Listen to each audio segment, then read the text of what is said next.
condition, under the given physical condition,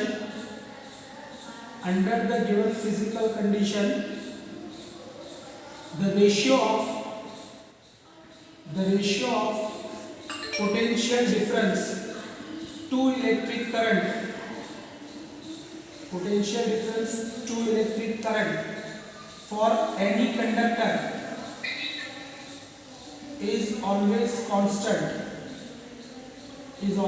remain constant, and this particular statement is said to be Ohm's law. अगर consider करो कि मेरे पास एक battery है, ये बैटरी को यहाँ पर मैंने किसी करंट मेजर करने के लिए 1 मिलीमीटर से कनेक्ट कर दिया या एमीटर से कनेक्ट कर दिया। यहाँ पर पॉजिटिव, यहाँ पर एक कंडक्टर है जिसकी रेजिस्टिव वैल्यू अगर R है, यहाँ पर सिंपल की के साथ कनेक्ट करके मैंने सर्किट को यहाँ पर एक वोल्ट मीटर अटैच किया गया है। Voltmeter is helpful to measure potential difference across any conductor and ammeter is useful to measure electric current passing through any circuit. This is positive and negative terminal. Friends, this circuit is said to be theoretical circuit. हमारा यहाँ पर basic task ये है कि हमको voltage की value को change करना है और रिस्पेक्टिव अमाउंट में जो भी इलेक्ट्रिक करंट मिलेगा उसे हमें नोट करना है। वोल्टेज की वैल्यू को चेंज करना है और रिस्पेक्टिव अमाउंट में इलेक्ट्रिक करंट को मेजर करना है। वोल्टेज की वैल्यू को चेंज करके एमीटर की वैल्यू को मेजर करने के लिए ये जो सर्किट हमको दिया गया है, this particular circuit is theoretical circuit, जो हमारे टेक्स्ट बुक के डायग्राम में दिया हुआ है। लेकिन जो भी थियोरेटिकल सर्किट है, वो थियोरेटिकल सर्किट को हमें एक्सपेरिमेंटल सर्किट में यूज करना पड़ेगा। एक्सपेरिमेंटल सर्किट हम कैसा बनाएंगे? हमारा बेसिक टास्क ये है कि वोल्टेज की वैल्यू को चेंज करना है और रिस्पेक्टिव अमाउंट में करंट की वैल्यू को मेजर करना है और यहाँ पर अननोन रेजिस्टेंस की वैल्यू फाइंड करनी है। तो आपको एक्सपेरिमेंट करते वक्त एक अननोन रेजिस्टेंस दिया जाएगा और वो अननोन रेजिस्टेंस की वैल्यू आपको एक्सपेरिमेंट की हेल्प लेकर फाइंड करनी है। तो यहाँ पर एक बैटरी लेनी पड़ेगी। ये बैटरी के साथ करंट को मेजर करने के लिए आपको एक मिलीमीटर दिया जाएगा। मिलीमीटर में से अननोन रेजिस्टेंस R, इसके साथ एक सिंपल की, करंट को स्विच ऑफ, बैटरी का कनेक्शन कनेक्ट करने और रिमूव करने के लिए एक सिंपल की दी जाएगी। यहाँ पर वोल्टेज की वैल्यू और करंट की वैल्यू को चेंज करना है और जब भी वोल्टेज की वैल्यू को चेंज करना हो, वहाँ पर हमको एक डिवाइस दिया जाता है और वो डिवाइस को बोला जाता है rheostat. Mind well, this is rheostat. Resistor के अक्रॉस हमको एक वोल्ट मीटर कनेक्ट करना होगा। अगर ऑब्वियस है कि ये 2 वोल्ट की बैटरी है, तो यहाँ पर जो वोल्टेज हमको मिलेगा वो भी 0 से 2 वोल्ट के बीच में वेरी करेगा। इसलिए यहाँ पर जो वोल्ट मीटर लगाना होता है वो 0 से 2 वोल्ट के बीच में होना चाहिए। हमें ये अननोन रेजिस्टेंस की वैल्यू फाइंड करनी है। फ्रेंड्स, अननोन रेजिस्टेंस की वैल्यू अगर आपको फाइंड करनी है तो ये हमारा प्रैक्टिकल सर्किट है। ये प्रैक्टिकल सर्किट सबसे पहले जब भी आप बोर्ड एग्जाम अपीयर करते हो तो सबसे पहले आपको ये सर्किट ड्रॉ करके एग्जामिनर को दिखाना जरूरी होता है। अगर आपने ये सर्किट प्रॉपरली ड्रॉ की है, इसमें भी एग्जामिनर मिस्टेक्स निकालेंगे। यहाँ पर अगर पॉजिटिव है तो मिलीमीटर का ये पॉजिटिव और वोल्ट मीटर का भी ये पॉजिटिव, नेगेटिव के साथ ऑलवेज नेगेटिव अटैच होता है, इसलिए ये नेगेटिव, पॉजिटिव, नेगेटिव, ये सब इंडिकेशंस प्रॉपरली अगर मार्किंग नहीं किया हुआ है तो एग्जामिनर आपकी सर्किट में ऐसा नहीं बोलेगा कि क्या गलत है और क्या राइट है। आपको सिर्फ इतना ही बोलेगा कि आपका सर्किट डायग्राम गलत है, इसको इम्प्रूव करो। कहने का मतलब मेरा इतना ही है कि इस तरीके से सर्किट ड्रॉ करने के बाद आपको सबसे पहले ऑब्जर्वेशन टेबल बनाना है। ऑब्जर्वेशन टेबल के तौर पर कैसा ऑब्जर्वेशन टेबल बनेगा। ऑलरेडी ये ऑब्जर्वेशन टेबल आप सबके पास लैब मैन्युअल में अवेलेबल होगा। यहाँ पर हमको V की वैल्यू को चेंज करना है और रिस्पेक्टिव अमाउंट में करंट की वैल्यू को मेजर करना है। यहाँ पर मैं सबसे पहला कॉलम बनाता हूँ जिसको नाम देता हूँ सीरियल नंबर। उसके बाद यहाँ पर potential difference across resistor V जो हम वोल्ट में मेजर करने वाले हैं। Electric current passing through the circuit या इलेक्ट्रिक करंट I होगा जिसको हम मिली एम्पियर में मेजर करेंगे क्योंकि हमारे पास मिली एमीटर अवेलेबल है। ये जो मिली एम्पियर में मिलने वाली वैल्यू है, ये मिली एम्पियर में मिलने वाली वैल्यू को हम एम्पियर में कन्वर्ट करेंगे और यहाँ पर V और I का रेशियो निकालेंगे। तो फ्रेंड्स, इस तरीके से हमको यहाँ पर ये रियोस्टेट की हेल्प लेकर वोल्टेज की वैल्यू को चेंज करना है और रिस्पेक्टिव अमाउंट में करंट की वैल्यू को मेजर करते रहना है। ये जो पर्टिकुलर हमने थियोरेटिकल डायग्राम बनाया है, इसी थियोरेटिकल डायग्राम को हम एक्सपेरिमेंट सारे इंस्ट्रूमेंट की हेल्प लेकर कैसे कनेक्ट करेंगे। आपको एक बैटरी के तौर पर ऐसा एक डिब्बा दिया होगा। ये डिब्बे में दो टर्मिनल्स होंगे। एक रेड कलर का टर्मिनल होगा जो पॉजिटिव होता है और जो ब्लैक कलर का टर्मिनल होता है वो नेगेटिव होता है। यहाँ पर हम मिली एमीटर रखेंगे। मिली एमीटर के भी दो टर्मिनल्स होंगे, रेड कलर का टर्मिनल पॉजिटिव और ब्लैक कलर का टर्मिनल नेगेटिव। यहाँ पर आपको एज ए अननोन रेजिस्टेंस, देखो थियोरी में आपको पढ़ाया जाता है कि रेजिस्टेंस दो टाइप के होते हैं, wire bound resistance as well as carbon resistance. आपको बोर्ड एग्जाम में कार्बन रेजिस्टर भी दिया हुआ हो सकता है या इस तरीके से वायर बाउंड रेजिस्टर, मतलब जिसमें दो टर्मिनल्स होंगे और यहाँ पर एक वायर का वाइंडिंग होगा। यहाँ पर आपको एक वोल्ट मीटर रखना है। वोल्ट मीटर में भी दो एंड्स होंगे, एक पॉजिटिव एक नेगेटिव। एज अ रियोस्टेट आपको एक ऐसा सिलिंड्रिकल डिवाइस दिया जाएगा। ये सिलिंड्रिकल डिवाइस में ऑलवेज आपको ध्यान से देखना है, दो टर्मिनल्स कनेक्ट करना है। इसमें तीन टर्मिनल्स होते हैं, ध्यान से समझना, A, B और C। लेकिन अगर आपको रियोस्टेट को वोल्टेज को वेरी करने के लिए यूज करना है तो उसमें एक ऊपर वाला टर्मिनल और एक नीचे वाला टर्मिनल कनेक्ट करना जरूरी होता है। कनेक्शन हम कैसे करेंगे आप देख सकते हो। बैटरी के पॉजिटिव में से मिली एमीटर का पॉजिटिव, बैटरी के पॉजिटिव में से मिली एमीटर का पॉजिटिव, बैटरी के नेगेटिव में से अननोन रेजिस्टेंस, मिली एमीटर के नेगेटिव में से अननोन रेजिस्टेंस, अननोन रेजिस्टेंस में से रियोस्टेट, अननोन रेजिस्टेंस में से रियोस्टेट और रियोस्टेट में से बैटरी का नेगेटिव, रियोस्टेट में से बैटरी का नेगेटिव। आप बोलोगे कि यहाँ पर सिंपल क्यों अटैच नहीं की गई है। सिंपल की का काम स्विच को, पूरे सर्किट को ऑन या ऑफ करने के लिए होता है। आपको जो भी बैटरी दी जाएगी वो बैटरी में स्विच अवेलेबल होता है, इसलिए अगर आप सिंपल की कनेक्ट नहीं भी करते हो तो कोई इश्यू नहीं है। अपार्ट फ्रॉम दैट, रेजिस्टेंस में से वोल्ट मीटर का पॉजिटिव, रेजिस्टेंस में से वोल्ट मीटर का पॉजिटिव, रेजिस्टेंस में से वोल्ट मीटर का नेगेटिव, रेजिस्टेंस में से वोल्ट मीटर का नेगेटिव। तो इस तरीके से आप फिजिकल सर्किट कनेक्ट करते हैं और बाद में वोल्टेज की वैल्यू को चेंज करते जाएंगे और रिस्पेक्टिव अमाउंट में करंट की वैल्यू को मेजर करेंगे। हमने यहाँ पर इंस्ट्रूमेंट में 0 से 2 वोल्ट की बैटरी कनेक्ट की है। अगर हम 0 से 2 वोल्ट की बैटरी कनेक्ट करते हैं तो यहाँ पर वोल्टेज की वैल्यू को 0 से 2 के बीच में हमने डिफाइन किया है। सबसे पहले मैं वोल्टेज की value 0 volt, 0.25 volt, 0.5 volt, 0.75 volt,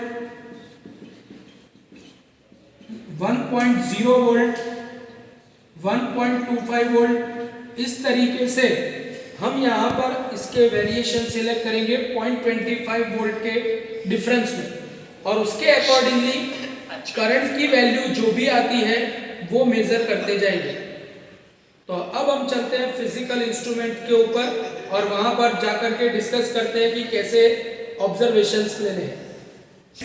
यहाँ पर आप देख सकते हो कि ये बैटरी है, 0 से 2 वोल्ट की बैटरी हमने ली है।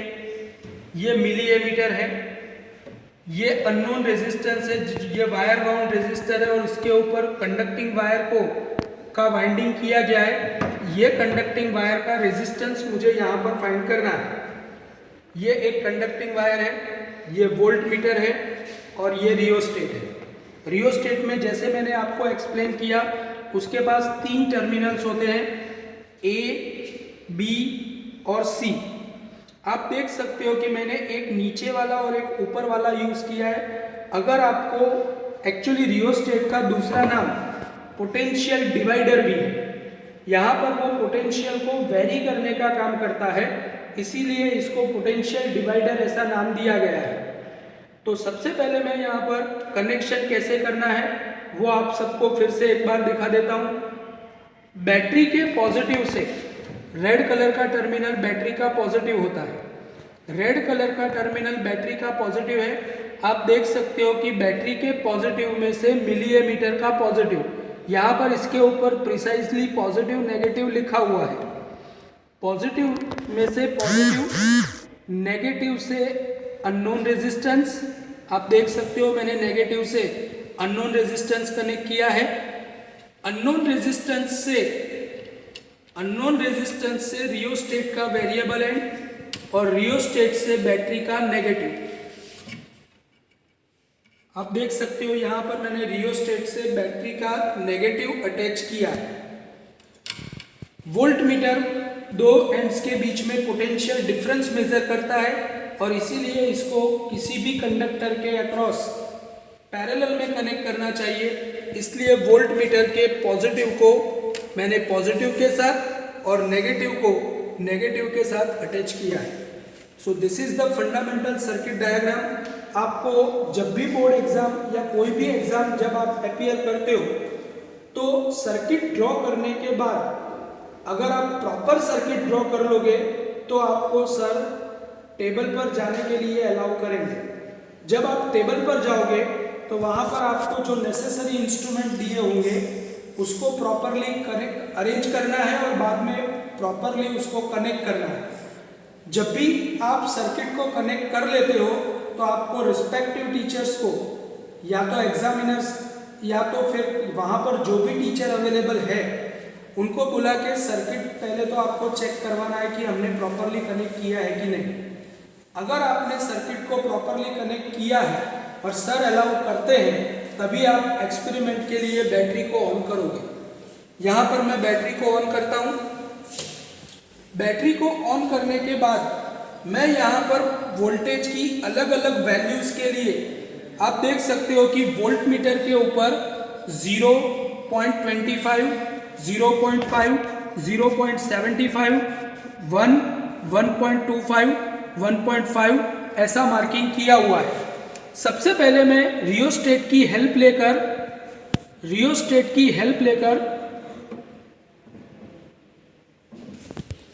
तो मैंने रियोस्टेट को शिफ्ट करके यहाँ पर वोल्टेज की वैल्यू 0.25 वोल्ट सेट की है और 0.25 वोल्ट सेट करने के बाद उसके अकॉर्डिंगली मिली एमीटर आप देख सकते हो कि 33.4 या 33.5 मिली एम्पियर जितना ऑब्जर्वेशन दिखा है।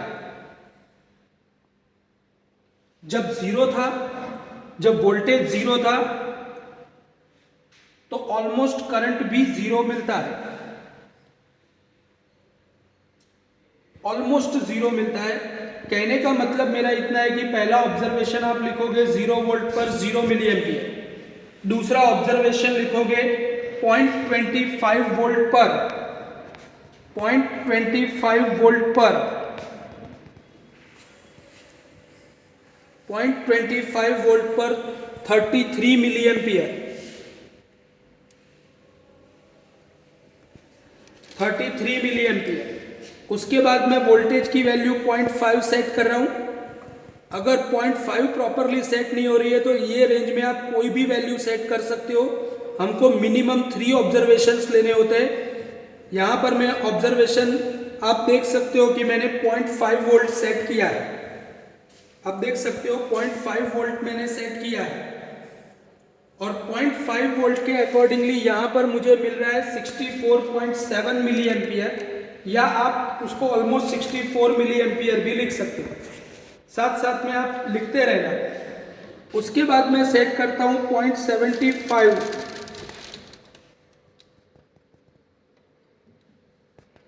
बीच वाले ऑब्जर्वेशन बहुत ही सेंसिटिव होने की वजह से शायद नहीं मिले तो टेंशन मत करना, हमको मिनिमम 3 लेने होते हैं। यहां पर आप देख सकते हो कि मैंने 1 वोल्ट सेट किया है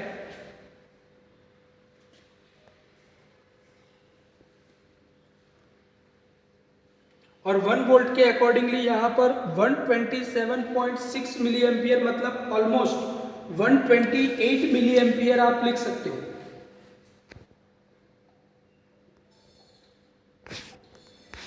चौथा ऑब्जर्वेशन मैं सेट करता हूं 1.25, जो नहीं आ रहा है 2 मिनट में ला देता हूं, कोई इश्यू नहीं है।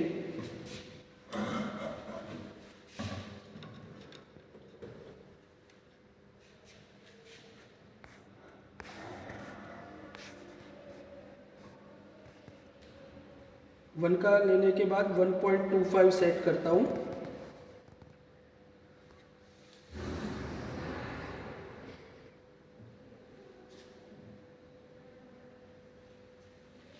आप देख सकते हो कि it is 1.25 milliampere, 1.25 volt, और उस वक्त यहाँ पर हमको ऑब्जर्वेशन मिल रहा है 152 मिली एम्पियर। इन शॉर्ट 3 या 4 ऑब्जर्वेशन, मिनिमम 3, मैक्सिमम का कोई लिमिट नहीं है। आपको इस तरीके से 4 ऑब्जर्वेशन मैंने लेके दिखाए। जो आपको मैंने टेबल बताया वो टेबल में आपको लिखने हैं। टेबल में एक बार ये सारे ऑब्जर्वेशंस लिखने के बाद आपको सर्किट ऑफ करना है। नेसेसरी नंबर ऑफ ऑब्जर्वेशंस लेने के बाद सर्किट ऑफ करना है, मेन स्विच ऑफ करना है। यहाँ पर जो भी ऑब्जर्वेशंस आए वो 0 वोल्ट पर मुझे 0 मिली एम्पियर मिला है, 0.25 वोल्ट पर कितना मिला है, किसी को पर याद है, नोट किया है तो जरा बता दो अपने को अनम्यूट करके। शायद 33 मिली एम्पियर था। 0.5 वोल्ट पर 64 मिली एम्पियर था। 0.75 हमने नहीं लिया था। 1.0 के लिए क्या आया था, 128 मिली एम्पियर था, और 1.25 के लिए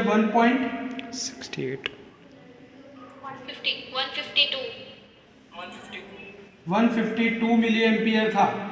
फ्रेंड्स, अब आपको यहाँ पर टास्क ये करना है, यहाँ पर अब मिली एम्पियर की वैल्यू को एम्पियर में कन्वर्ट करेंगे तो ये 0 ampere, it will become 33 into 10⁻³ ampere, 64 into 10⁻³ ampere, 128 into 10⁻³ ampere, and it will become 152 into 10⁻³ ampere. आपको हर एक कैलकुलेशन के लिए पहले कैलकुलेशन को निकाल देना है। यहाँ पर V और I का रेशियो निकालना है। 0.25 डिवाइडेड बाय 33 इंटू 10⁻³ ये रेशियो फाइंड करके यहाँ पर आपको R की अलग अलग 4 वैल्यूज मिलेगी। आपको R की अलग अलग 4 वैल्यूज मिलेगी। आपको R की जो अलग अलग 4 वैल्यूज मिल रही है, ये चारों वैल्यूज को जो भी मिल रही है उसका एवरेज यहाँ पर आपको निकालना है और यहाँ पर लिखना है एवरेज वैल्यू ऑफ रेजिस्टेंस। यहाँ पर आपको मेजर करना है average value of resistance. Average value of resistance कितना है वो आपको इवेल्युएट करना है, which is equal to R equal to जो भी आंसर आए वो ओम में। अपार्ट फ्रॉम दैट यहाँ पर आपको V वर्सेस I का ग्राफ भी प्लॉट करना है। फ्रेंड्स, V वर्सेस I का ग्राफ प्लॉट करने के लिए आप कैसे उसका ग्राफ प्लॉट करोगे, तो देखो V वर्सेस I का ग्राफ प्लॉट करने के लिए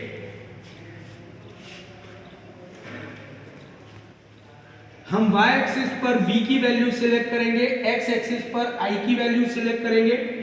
v की वैल्यू मैं यहां पर सिलेक्ट करता हूं 0.25, 0.5, 0.75, 1.0, 1.25 एंड 1.5। यहाँ पर करंट की वैल्यू मिली एम्पियर में आप देख सकते हो कि मैक्सिमम 152 तक जा रही है, इसलिए यहाँ पर बड़े स्केल पर हम सिलेक्शन करेंगे। बड़े स्केल पर मैं इसकी वैल्यू लेता हूँ 25। आप यहाँ पर अपने हिसाब से, बड़ा ग्राफ पेपर है आपके पास, आप अपने हिसाब से बड़ी वैल्यू सिलेक्ट करना जिससे पूरे ग्राफ पेपर के ऊपर एकदम प्रिसाइज वैल्यूज को सिलेक्ट किया जा सके। 25, 50, 75, 100, 125 एंड हियर इट इज 150। अब यहाँ पर हमको पता है कि आप देख सकते हो कि 0.25 पर 33 वैल्यू मिलती है। अकॉर्डिंगली आप पॉइंट्स उसके ऊपर मेंशन करोगे। 0.64, सॉरी माय मिस्टेक, यहाँ पर v की वैल्यू वोल्ट में है तो 0.25 पर फर्स्ट वैल्यू मुझे मिल रही है 33, जो यहाँ पर कहीं पर होगी। फिर 0.5 के लिए 64, जो यहां पर कहीं पर होगी। फिर 0.75 के लिए हमने ऑब्जर्वेशन नहीं लिया है। 1 वोल्ट के लिए 128, मतलब नियर अबाउट 125 के अकॉर्डिंगली यहां पर कहीं पर होगी। हमको पता है कि v और i का जो रिलेशन है, v और i का रिलेशन हमको लीनियर मिलता है, और ये लीनियर रिलेशन के अकॉर्डिंगली जो यहाँ पर ग्राफ बनेगा वो कंपलसरी स्ट्रेट ग्राफ होना चाहिए। ऐसा आपको स्ट्रेट ग्राफ मत मिलेगा जो आपको ग्राफ पेपर के ऊपर बनाना है। ये ग्राफ बनाने के बाद यहाँ पर आपको कंपलसरी स्केल भी लिखना होता है कि x एक्सिस के ऊपर आपने 1 centimetre equal to how much milliampere लिया है, और y एक्सिस के ऊपर आपने 1 centimetre equal to how much volt लिया है। यहाँ पर ग्राफ ड्रॉ करने के बाद ग्राफ के ऊपर कोई भी 2 पॉइंट सिलेक्ट करेंगे। ग्राफ के ऊपर कोई भी 2 पॉइंट सिलेक्ट करेंगे। 2 पॉइंट सिलेक्ट करने के बाद हम इस तरीके से ट्रायंगल बनाएंगे। ट्रायंगल बना के राइट एंगल ट्रायंगल के लिए आपको मैंने 11th में सिखाया था कि किस तरीके से ग्राफ का स्लोप फाइंड किया जाता है। आप यहाँ पर slope equal to AB upon BC करके ग्राफ का स्लोप फाइंड करेंगे, और ग्राफ का जो भी स्लोप आएगा वो आपको रेजिस्टेंस की वैल्यू देगा। तो रेजिस्टेंस R इक्वल टू जो भी आंसर आता है, फ्रेंड्स कैलकुलेशन से जो आंसर आता है वो आंसर और ग्राफ से जो आंसर आता है वो आंसर अप्रोक्सीमेटली सेम होने चाहिए। दोनों के बीच में कोई बहुत बड़ा डिफरेंस नहीं होना चाहिए। यहाँ पर इसका आंसर 12 या 13 ओम के आसपास आएगा। यहाँ पर इसका आंसर 12 या 13 ओम के आसपास आएगा, क्योंकि यहाँ पर इसका रेजिस्टेंस नियर अबाउट 12.8 ओम के आसपास है। इसका रेजिस्टेंस 12.8 ओम के आसपास है, इसलिए आंसर 12.8 ओम जितना आना चाहिए। यहाँ पर मेरी बात ध्यान से सुनो। जब आप कंटिन्यू रखो ना, आपको ये एक्सपेरिमेंट जर्नल के अंदर लिखना है। जर्नल के अंदर लिखते वक्त आपको क्या क्या ध्यान रखना है और कैसे लिखना है वो मैं यहाँ पर आपको एक्सप्लेन करने जा रहा हूँ, जो बहुत ही ध्यान से समझना। और अगर कोई बात समझ में नहीं आए तो आप पूछ भी सकते हो। मैं ऐसा ट्राई करता हूँ कि जिससे आपको कोई क्वेरी नहीं रहे। देखो जर्नल के अंदर आपको बता दूं क्या लिखना है और क्या नहीं लिखना है। जर्नल के अंदर आप सबको पता है कि आपको के पास फिजिक्स की जो जर्नल होगी वो जर्नल में आमने सामने 2 पेजेस रहेंगे। एक पेज लेफ्ट हैंड साइड वाला पेज टोटली ब्लैंक होता है और राइट हैंड साइड वाला पेज रूल्ड होता है। इसमें जो रूल वाला पेज है उसके ऊपर सबसे पहले हम लिखेंगे एक्सपेरिमेंट नंबर 1 ओम्स लॉ, ऐसा हेडिंग आपको लगाना है। उसके बाद सबसे पहले यहाँ पर एम लिखना है, तो यहाँ पर हमारा एम रहेगा to find out value of unknown resistance, to find out unknown value of given unknown resistance. Aim लिखने के बाद एपरेटस लिखने की जरूरत नहीं है, यहाँ पर आपको प्रोसीजर लिखना है। उसके बाद आपको यहाँ पर प्रोसीजर लिखना है। प्रोसीजर आपको हर एक एक्सपेरिमेंट में लैब मैनुअल में दिया गया है। Yes, all the students, before leaving, attendance is compulsory, so don't just leave the meeting, okay?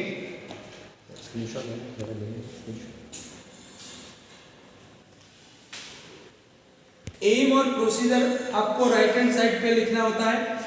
Left hand side के टेबल पर सबसे पहले आपको यहाँ पर सर्किट डायग्राम बनाना है। ये सर्किट डायग्राम आप कौन सा बनाओगे, ये जो मैंने दिखाया है वो सर्किट डायग्राम आपको वहां पर बनाना है। आपको ये थियोरेटिकल वाला सर्किट डायग्राम नहीं बनाना है।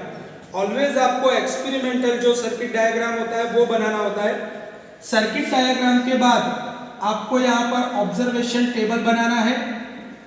ऑब्जर्वेशन टेबल जो मैंने आपको यहाँ पर दिखाया हुआ है, इसके नीचे ऑब्जर्वेशन टेबल आएगा। अगर जगह खत्म हो जाती है तो आपको सामने कुछ भी नहीं लिखना है, पीछे वाले ब्लैंक पेज पर फिर से एक बार, पीछे वाले ब्लैंक पेज के ऊपर फिर से एक बार, सामने भले जगह खाली पड़ी रहे, यहाँ पर आपको हर एक V वर्सेस V और I का जो रेशियो है उसकी 50 कैलकुलेशन यहाँ पर दिखानी है। और उसके ऊपर से यहाँ पर एवरेज वैल्यू ऑफ R क्या आती है वो भी यहाँ पर दिखाना है। एवरेज वैल्यू ऑफ R यहाँ पर मेंशन करना है कि ग्राफ आपने कौन से पेज पर ड्रॉ किया है, क्योंकि ग्राफ सारे ग्राफ पीछे की साइड पे दिए होंगे, तो आपको पीछे कौन से ग्राफ के सारे नंबर दे देना। ग्राफ नंबर 1, ग्राफ नंबर 2, कौन सा ग्राफ इसका ग्राफ है वो मेंशन करना है। और उसके ऊपर से यहाँ पर लिखना है कि slope of graph is equal to resistance of given conductor, this one. यहाँ पर लास्ट में आपको लिखना है कंक्लूजन, और कंक्लूजन के तौर पर मेंशन करना है कि resistance of given conductor by calculation method से जो एवरेज वैल्यू आई वो आपको लिखनी है, एंड फ्रॉम ग्राफ जो वैल्यू आई वो यहाँ पर मेंशन करनी है। तो इस तरीके से यहाँ पर एक्सपेरिमेंट खत्म होता है to find out value of given unknown resistance.